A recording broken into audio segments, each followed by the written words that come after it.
going on, guys? T-Mart here, and in this video I've got a ton of new Call of Duty Ghosts information I want to talk to you guys about, so let's get straight into it. So anyway, first and foremost, Infected mode is returning to Call of Duty Ghosts multiplayer. Yes, that's right. So the other day Call of Duty made a tweet. It says right here, you heard right, Infected will return in Ghost multiplayer. So that's a good thing. Infected was a lot of fun in Modern Warfare 3. It was just, it was something different, something just completely, relaxing, non-competitive. Just, it was a good way to mix things up and keep the game fresh. So it's going to be coming back, and because it's coming back, that makes me assume that they're also going to have some sort of like party games playlist. They might be bringing back some old favorites like Drop Zone or All or Nothing or Money in the Dank or things like that. Or like I think in Modern Warfare 3 we had Gun Game and One in the Chamber, was it, in Private Match? So maybe all those are going to be coming back, and we're going to have a whole separate playlist in Ghosts that allows us to kind of chill back, relax a little bit, and not be quite as competitive and just kind of enjoy the game from time to time. So that should be pretty cool. Let me know which game modes you guys would like to see return if they do have this party games playlist. Now, moving on to the next thing I want to talk about, character transfer works in Call of Duty Ghosts between any platform, and this is really, really cool. So Mark Rubin had a quote. He said, "So if I have an Xbox 360 and I purchase Call of Duty Ghosts on November 5th, then Christmas comes and I finally get my Xbox One, my character will be there so I don't have to start from scratch." And it goes deeper from that. Whatever console I have and I'm playing on, I can go to a friend's house and I can play on their consoles even if they're completely different, and you can even do it on PC. So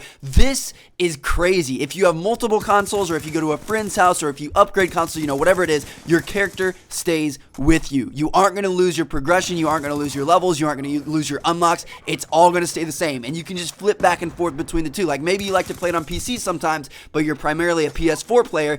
You can play with the same guy on both platforms, which is absolutely insane. We haven't seen anything like that before, and it's going to be really, really cool. So that is some amazing news that I'm super excited about. Now, moving on to the next thing I want to talk about, we have a little bit of bad news to follow up that good news we just got. So it has to do with live streaming and theater mode. So Daniel Suarez, the president of production at Activision, said, so not all the feature sets that we had in Black Ops 2 will transfer over. For example, the streaming from the game feature is something we won't actually be doing this year. To that end, theater mode will also not be returning in Call of Duty Ghosts. So there you guys have it. COD Ghosts is not going to have the live streaming feature that Black Ops 2 has, or theater mode, which is something we've seen for the previous quite a few years of Call of Duty. I'm not exactly sure how many, but yeah, at first I was really surprised by this, and I was kind of bummed, especially for theater mode, because that's been a staple of Call of Duty for a while, and it's been a really cool mode to save your gameplays or go back and break them down and do interactive series and things like that. But the more I thought about it, the more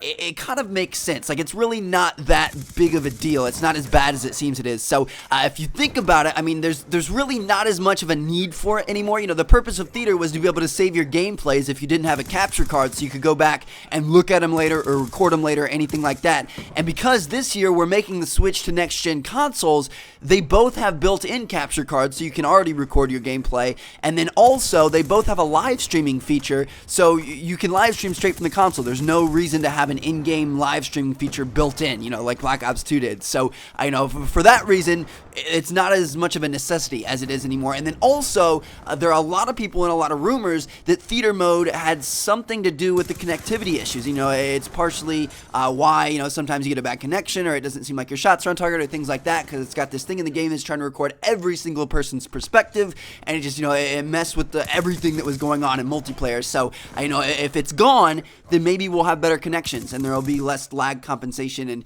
all kinds of things like that. Maybe we'll have a better experience. So, I don't know. Theater mode and live streaming are not coming back. Could be a good thing, could be a bad thing. We'll have to wait and see. But I really don't think it's going to be as big of a deal as people are making it out to be. Now, finally, moving on to the last thing I want to let you guys know about. It's been announced that you can upgrade from the PS3 copy of Call of Duty Ghosts to the PS4 copy of Call of Duty Ghosts for just $10 when you go through GameStop. So this was announced for the Xbox 360 to the Xbox One like 3 weeks ago, and I'm really happy to hear that this offer is coming to PlayStation as well. So, I mean, if you're planning on getting one of the new consoles this year, but you still want to be able to play Call of Duty right when it comes out on November 5th, then just buy it for the current gen gen console, and then when you get your new console, just take it back to GameStop with $10, trade it in, and you'll get the brand new copy of the next gen console version. So that's it. That's good news that it's available for both systems. So anyway, there you guys have it. That is all the information that I've got for you guys today. Thank you all for watching, and thanks to Charlie Intel for a lot of these articles where I get this information. I'll link them down in the description. Anyway, I'll catch you guys later. Check out one of the other two videos on the screen if you haven't seen them yet. Peace out, guys.